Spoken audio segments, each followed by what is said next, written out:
Have you ever had an aha moment? Like when you're teaching your kids, or when you were a kid, you had those moments where your teacher was teaching you something and everybody in the class started to get it, and it took you a little bit longer, and you had that one moment where you were like, what?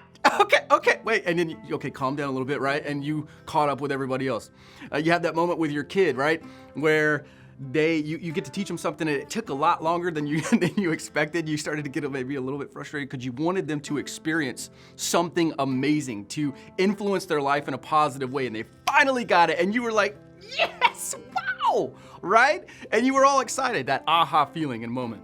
Check this out, Mark chapter 4, verse 38. Let's dive in there. Jesus was in the stern, sleeping on a cushion. We talked about that yesterday. The disciples woke him and said to him, "Teacher, don't you care if we drown?" Right? We do that a lot, right? Question God. He got up, rebuked the wind, and said to the waves, "Quiet, be still." Then the wind died down and it was completely calm. I love that because it wasn't just like this thing that took a long time. I mean, they literally calmed down right then and there. I love that.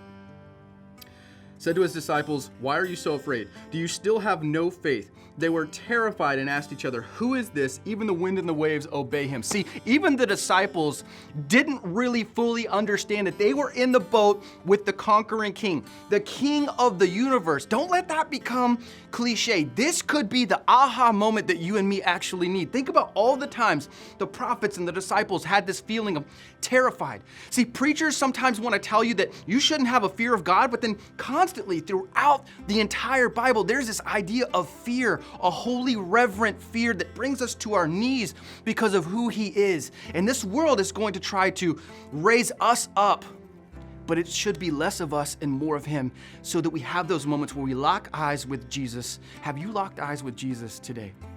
Or even recently, where it was a moment, it was an aha moment where you just got it. You weren't in the boat anymore with just another fisherman, just another friend, but you were borderline terrified, reverent, had a holy moment with your Father that you'll see soon. I love you. Try to have that aha moment today. See you next time.